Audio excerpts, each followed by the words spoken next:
fois, quand on a le dessin des rues de la messe, il convient de cette marque. Et puis après, le Seigneur, de le fait quand on dit le Seigneur soit avec vous, en réalité, ce n'est pas un souhait. Le Seigneur soit avec vous, c'est-à-dire le fait appelle la bénédiction de Dieu sur le côté. C'est un fait, le Seigneur est au milieu de nous. Pour la célébration qui commence. Voilà, je vais m'arrêter là. Et je vais commencer aussi avec. Alors aujourd'hui, ce sera particulier aussi de voir. Vous allez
Bien, Sénat et Léo, vous pouvez vous avancer. Mettez-vous au milieu là. Face. Sénat, Léo, vous avez demandé à venir avec les chrétiens ici rassemblés depuis quelques temps, depuis quelques mois. Vous êtes au milieu de vous, vous avez commencé à croire en Jésus. Sienna, peux-tu nous dire ce qui t'attire le plus en lui? Qui me fait confiance et qui me confie à lui. Léo, peux-tu nous dire ce qui t'attire le plus en Jésus? Pour toi, Sienna, pour toi, Léo, Jésus est quelqu'un qui veut faire de tous les hommes ses amis. Il vous demande de l'aimer. Voulez-vous devenir son ami? Oui. C'est Dieu qui vous appelle à devenir les amis de Jésus, son Fils. C'est pourquoi je vais vous marquer du signe des chrétiens, la croix de Jésus. Tout au long de votre vie, cette croix vous rappellera son amour. Ne l'oubliez jamais.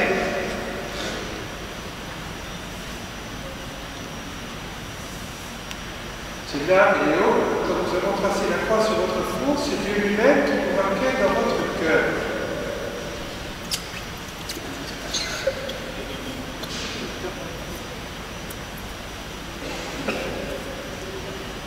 Soyez marqués du signe de la croix sur les oreilles pour que vous entendiez ce que dit Jésus.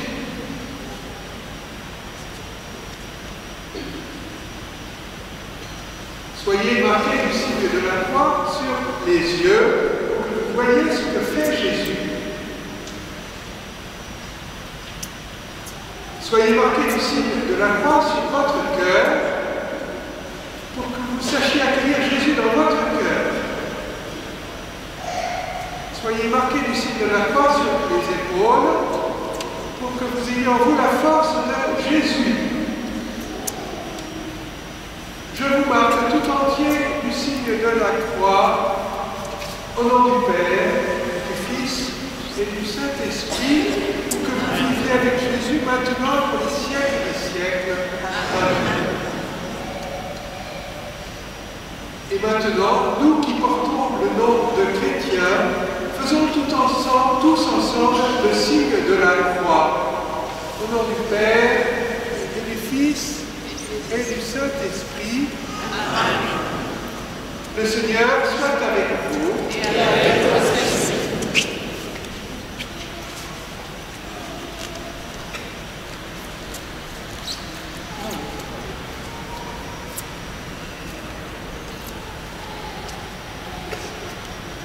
Voilà, nous avons dans cette troisième semaine du temps de l'Avent, nous avons été témoins de la démarche qu'ont fait Sienna et Léo, qui se préparent au baptême et qui accueillent Jésus, qui accueillent le mystère qui fait le cœur de notre foi. Jésus nous a donné la vie en donnant ce qu'il sur lui-même sur la croix et en ressuscitant.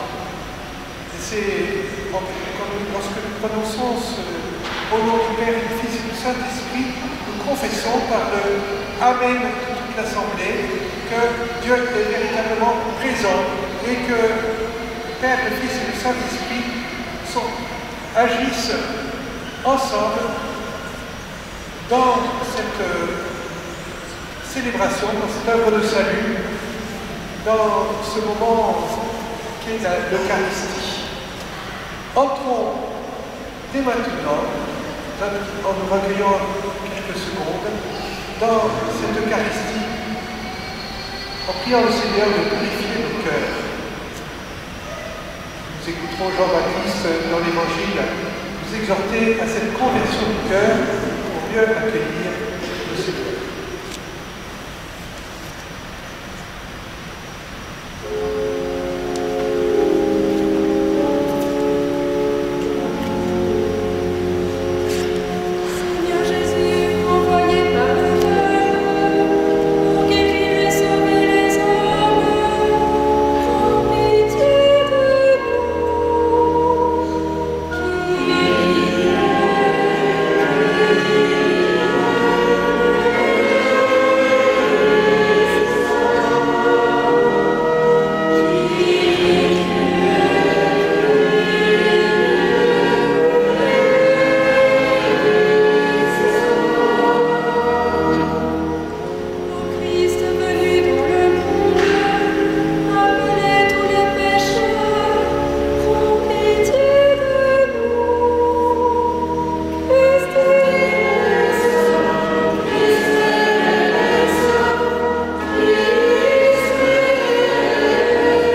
Que Dieu Tout-Puissant nous fasse miséricorde, qu'il nous pardonne nos péchés et nous conduise à la vie éternelle. Amen. Prions le Seigneur.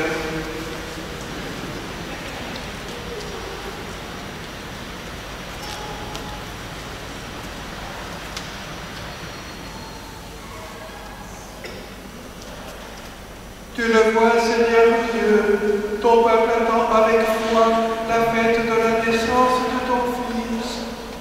Nous t'en prions, accorde-nous de parvenir au bonheur de notre salut et de le célébrer solennellement avec une joie toujours nouvelle. Par Jésus-Christ, ton Fils, notre Seigneur, qui vit et règne avec toi dans l'unité du Saint-Esprit, Dieu pour les siècles des siècles.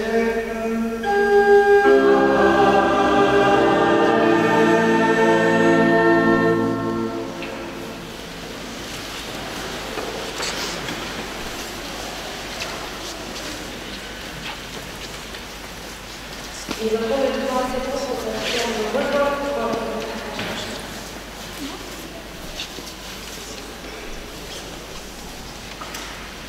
Lecture du livre du prophète Zacharie.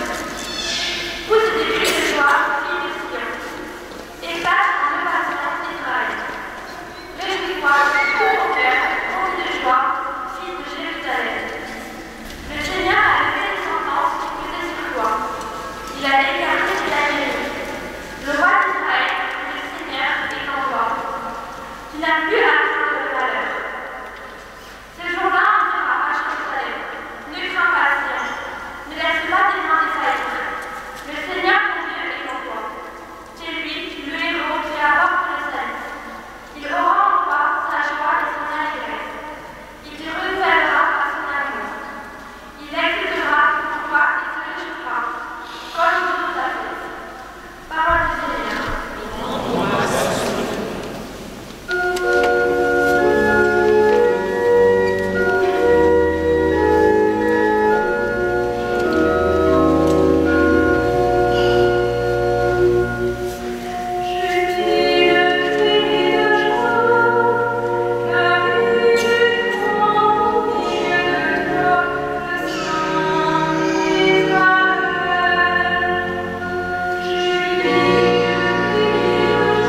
En ce temps-là, les foules qui venaient se faire baptiser par Jean lui demandaient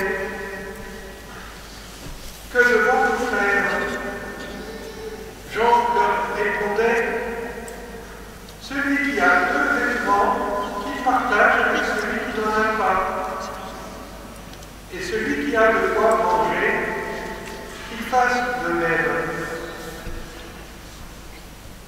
Les publicains, c'est-à-dire les collecteurs d'impôts, vinrent aussi pour être baptisés. Ils lui dirent « Maître, que devons-nous faire ?»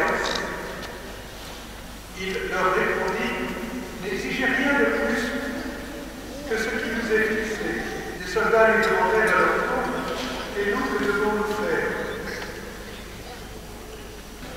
Il leur répondit « Ne faites violence à personne, n'accusez personne de tort, et contentez-vous de votre solde. » Or, le peuple était en attente, et tous se demandaient en eux-mêmes si Jean n'était pas le Christ. Jean s'adressa à tous. Moi, je vous baptise avec de l'eau, mais il vient celui qui est plus fort que moi. Je ne suis pas digne de dénouer la courroie de ses sandales.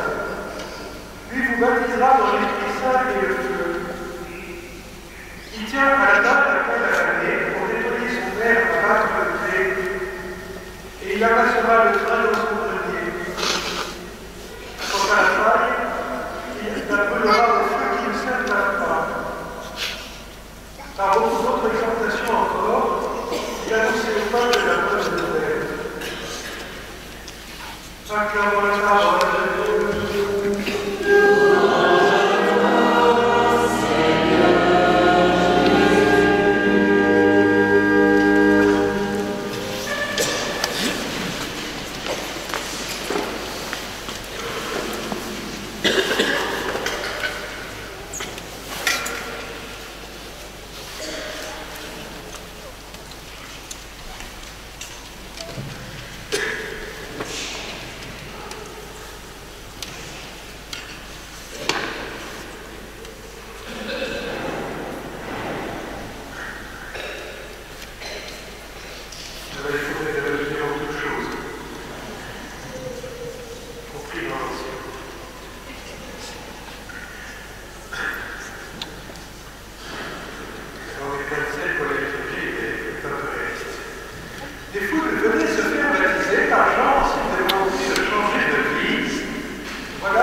Alors il posait la question, concrètement, que devons-nous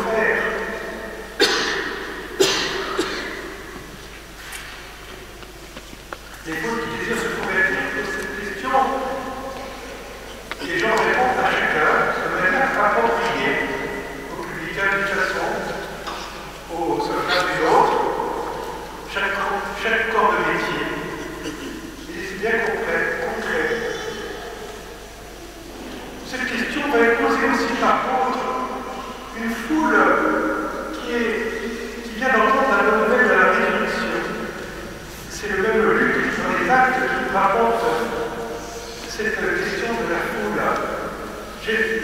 Pierre a annoncé que Christ est ressuscité et la foule pose la même question. Il leur répond: repentez-vous, que chacun de vous se fasse baptiser au nom de Jésus-Christ pour la rémission de ses péchés, et vous recevrez le don de l'Esprit Saint. Jean invite à se convertir, et Pierre va annoncer le don de l'Esprit Saint qui nous donne cette capacité de se convertir réellement, non plus d'avoir ce désir, mais de réaliser cette conversion en totalité, pleinement. C'est la grâce que Jésus nous apporte. Jésus vient parfaire le mouvement de conversion que nous observons,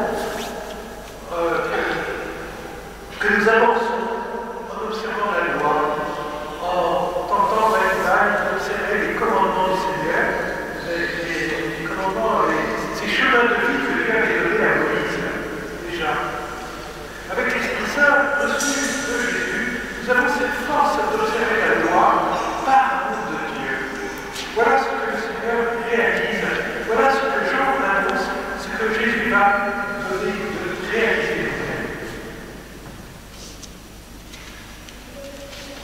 Eh bien, le baptême que Jean proposait, donc, vous le savez, c'est un baptême de conversion, ainsi qu'il posait une volonté de changer. Le baptême dans le Christ, auquel se prépare Sylvain, et bien d'autres dans la paroisse d'ailleurs, peut-être qu'il n'a pas oublié quelques adultes. Eh bien, le baptême dans le Christ est un baptême qui procure la vie, un don de Dieu efficace, qui nous sanctifie, nous transforme, qui nous prépare à cette ressemblance avec Dieu, pour partager un jour la gloire de Dieu, qui nous prépare déjà, transforme déjà, parce que nous vivons de l'amour même de Dieu. Alors Jean nous dit que celui qui vient, Jésus qui annonçait, tient l'appel à vanner. L'appel à vanner permettait de séparer la paille, la poussière, du beau grain de blé qui venait d'être moissonné. Ce que n'avait pas le poids, c'est l'appel, séparer ce qui n'avait pas de poids et ce qui en avait. La poussière, la paille, tout cela, ça part au vent. Et il était du poids, ce qui n'était pas dispersé par le vent, c'est-à-dire le bon grain qui, une fois voulu, donnait la farine permettant de faire le pain, de faire le gâteau aussi peut-être. Hein. On pourrait penser que Jean parlait ainsi du jugement dernier. En réalité, c'est ce que Jésus réalise dans notre vie aujourd'hui. Il sépare la paille, ce qui n'a pas de poids, la poussière, ce qui ne doit pas être demeurer, du bon grain. C'est-à-dire ce que le Seigneur, ce qui est bon en nous, est-ce que le Seigneur va encore transformer, faire lever à l'image du pain, que cela produise quelque chose de beau. Vous voyez, nos œuvres se voient de poids, nos œuvres de pouvoir, de vanité, d'orgueil sont balayées et emportées par le vent, elles passent. C'est pour ça qu'elles n'ont pas de poids. D'accord, du monde est éphémère, il ne reste pas. Au contraire, ce que nous faisons par amour demeure. Saint Paul nous dit ce que reste, ce qui demeurera, ce sera l'amour. Voilà ce qui pèse. Voilà nos œuvres de charité ont ce poids sur le cœur de Dieu et seront sa consolation. Mais Jean, encore une fois, ne veut pas parler seulement du jugement de l'avenir, il veut parler de ce qui se réalise dans notre vie aujourd'hui. Jean invite à la conversion en vue d'accueillir ce bien supérieur que sera le don de l'Esprit Saint, qui nous sera communiqué par Jésus. Ce don qui est encore à venir pour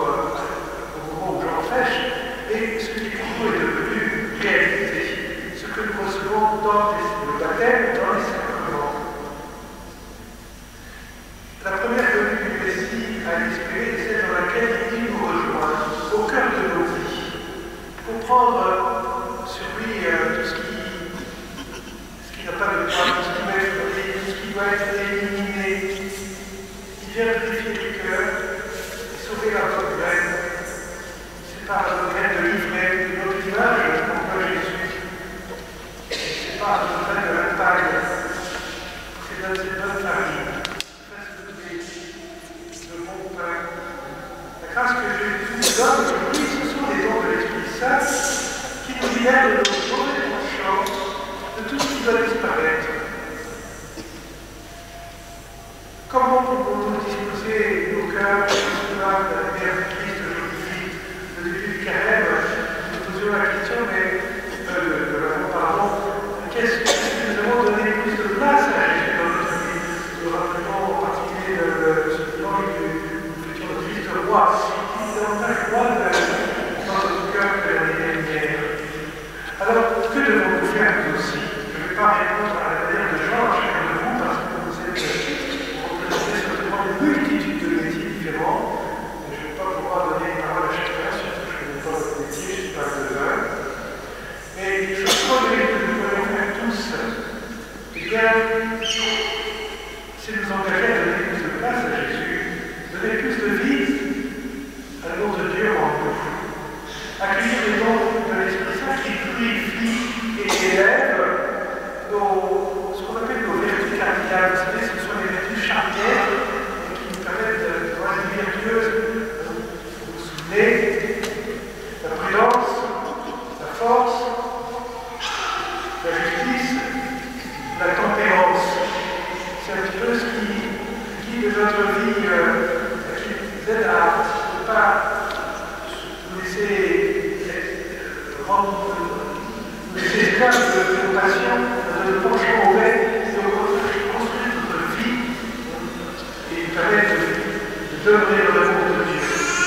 C'est prudence qui nous aide à discerner ce qui est notre véritable bien, choisir les moyens pour l'accomplir. La force qui nous assure dans la difficulté de cette fermeté, cette constance pour demeurer dans l'amour de Dieu, dans la poursuite du bien. La justice qui nous aide à rendre à Dieu et au prochain ce qu'il leur est dû, rendre à Dieu l'amour de Dieu. Et rendre au prochain ce qui lui est dû aussi, c'est de garder cette bienveillance, cette empathie pour lui. Enfin, la tempérance nous sauve de cet attachement désordonné au bien de ce monde qui nous sépare tant de Dieu, qui nous oppose souvent à Dieu. Eh bien, demandons à Jésus cette grâce d'être juste, des justes, comme Jean l'exhortait dans les vers républicains, que nous soyons républicains, des soldats, que nous soyons commerçants, commerciaux, je ne sais pas, que nous soyons enseignants. Demandons au Seigneur d'être juste. C'est une première manière de plaire à Dieu, de reconnaître qu'il y a une loi qui est au-dessus de nous. C'est le chemin de vie que Dieu nous demande de suivre pour notre bien. Amen.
l'avènement de notre Seigneur Jésus-Christ, implorons sa miséricorde qu'il apporte le salut au monde d'aujourd'hui.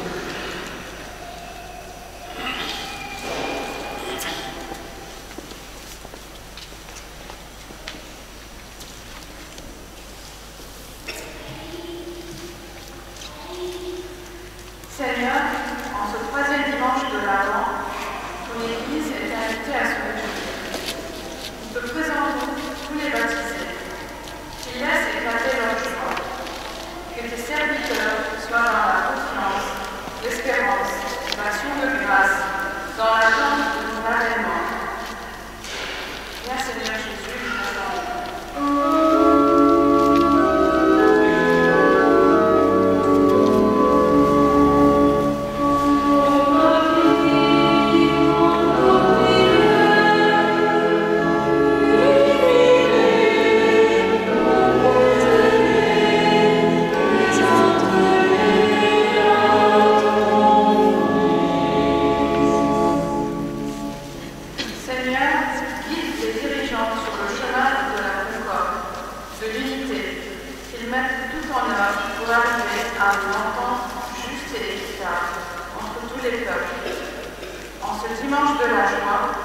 Par l'intercession de Notre-Dame de la Paix, nous t'en supplions, Seigneur, protège la France et donne la paix à notre monde. La France qui accueille aujourd'hui Notre-Dame, version.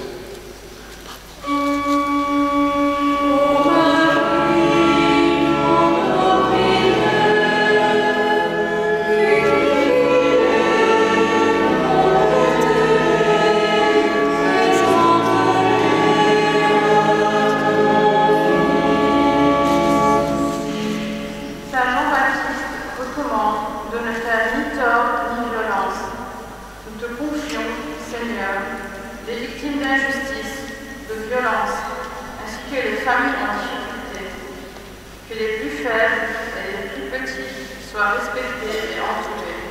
Seigneur, nous t'en prions.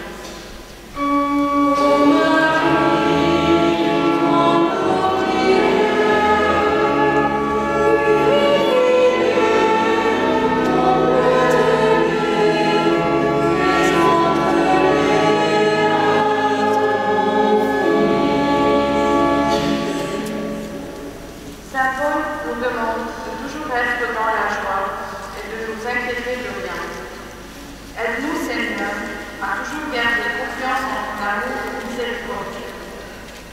Redonne la joie, la confiance et l'espérance aux personnes seules, désespérées, malades, hospitalisées, à celles qui refusent de se connaître.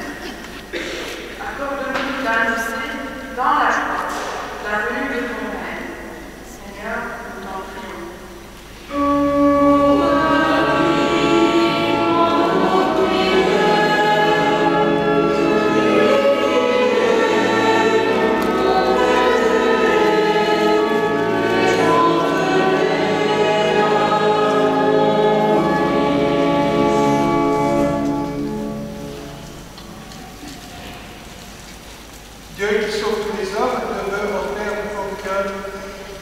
écoute la prière de ton peuple et donne-lui la joie d'être exaucé par Jésus le Christ, notre Seigneur.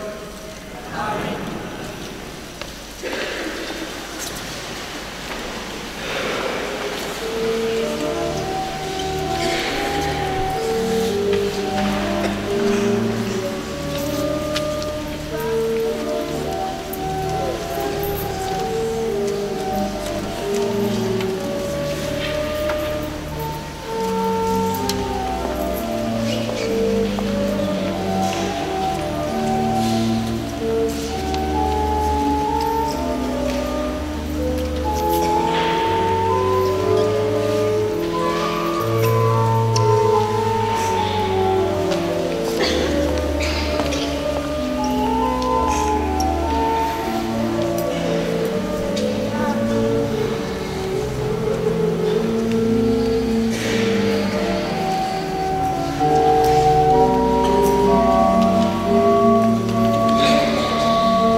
priez, frères et sœurs, que mon sacrifice, qui est aussi le vôtre, soit agréable à Dieu, le Père Tout-Puissant. Que le Seigneur reçoive de nos mains ce sacrifice agréable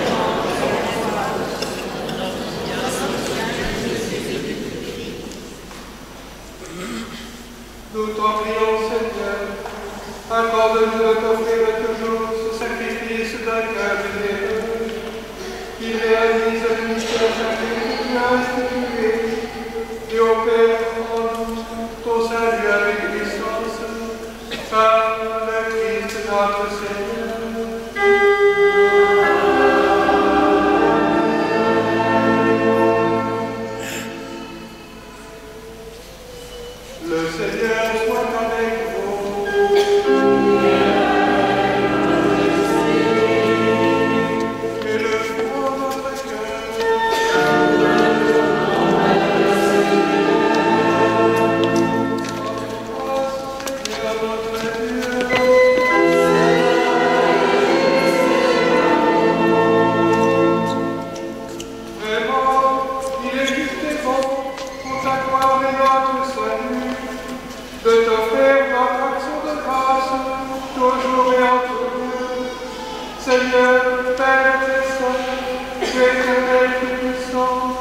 de Christ notre Seigneur, car il est déjà venu en assumant la mission de notre chair pour accomplir l'éternel dessein de son amour et nous ouvrir à chacun le chemin du salut.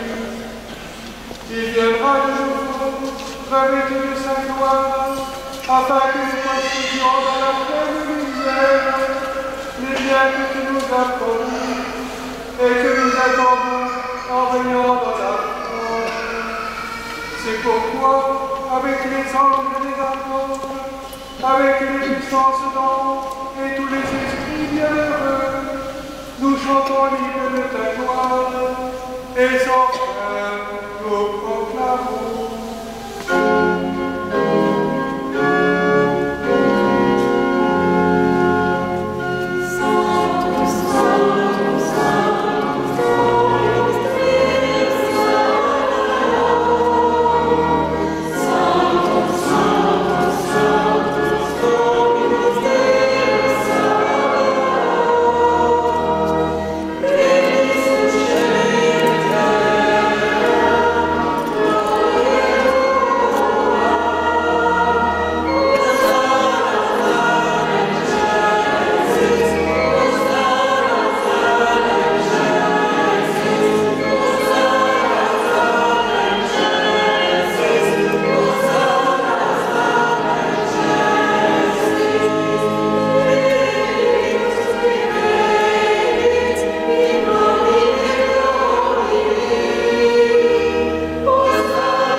De même, après le repas, il prit la coupe.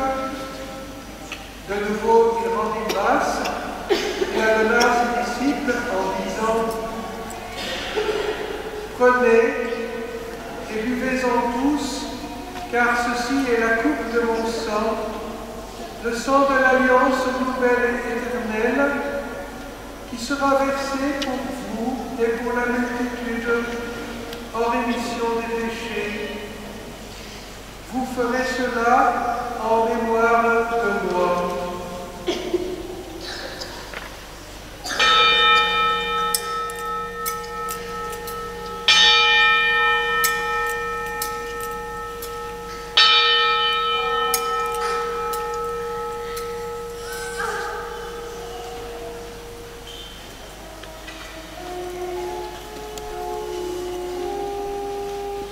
Proclamons le mystère de la foi.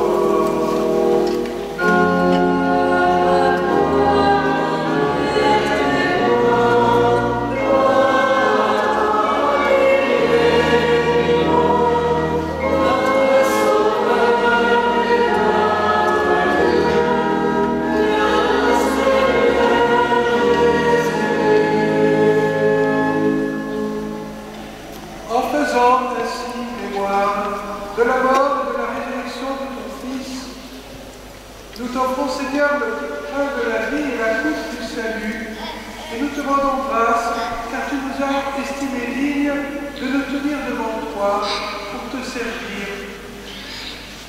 Humblement, nous te demandons qu'en ayant part au corps et au sang du Christ, nous soyons rassemblés par l'Esprit Saint en un seul corps. Souviens-toi, Seigneur, de ton Église répandue à travers le monde.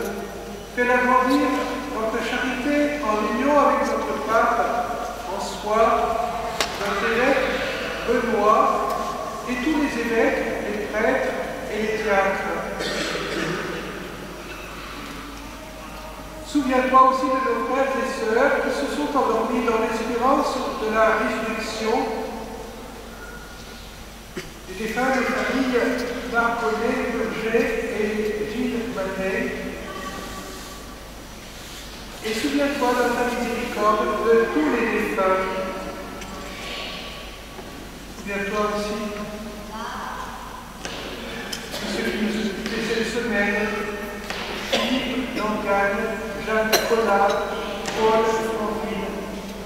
Souviens-toi de ta miséricorde de tous les défunts accueillis dans la lumière de ton visage.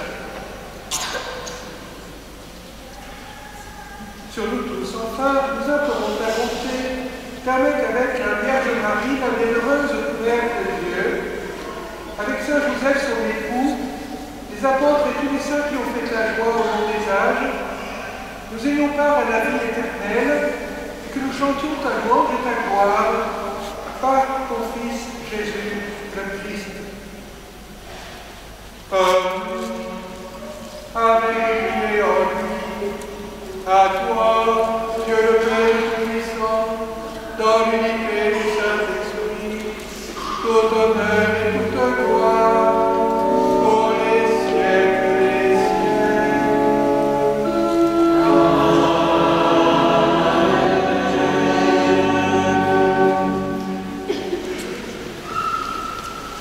Jésus nous a appris à prier le Père avec confiance, avec foi, unis dans le même esprit. Nous bâtissons cette prière. Notre Père, qui es aux cieux, que ton nom soit sanctifié, que ton règne vienne, que ta volonté soit faite sur la terre et sur le ciel. Donne-nous aujourd'hui notre pain de ce jour. Pardonne-nous nos offenses, comme nous pardonnons aussi à ceux qui nous ont offensés. Et ne nous laisse pas entrer en tentation, mais délivre-nous du mal. Délivre-nous de tout mal, Seigneur, et donne la paix à notre temps. Soutenus par ta miséricorde, nous serons libérés de tout péché, à l'abri de toute épreuve. Nous qui attendons que se réalise cette bienheureuse espérance, l'avènement de Jésus-Christ, notre Sauveur. Car c'est à toi qu'appartient le règne, la puissance et la gloire, pour les siècles des siècles. Seigneur Jésus-Christ, tu as dit à tes apôtres, je vous laisse la paix, je vous donne la paix. Ne regarde pas nos péchés, mais la foi de ton Église, pour que ta volonté s'accomplisse. Donne-lui toujours cette paix et conduis-la vers l'unité parfaite, toi qui vis et règnes pour les siècles des siècles. Amen. Que la paix du Seigneur soit toujours avec vous. Et avec votre esprit. Frères et sœurs, dans la charité du Christ, donnez-vous sa paix.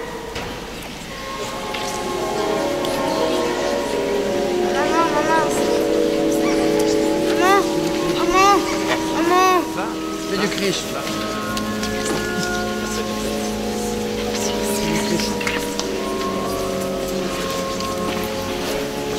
Papa, maman.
Voici l'agneau de Dieu, voici celui qui enlève les péchés du monde. Heureux les invités au repas des noces de l'agneau.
Amen.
Prions encore le Seigneur.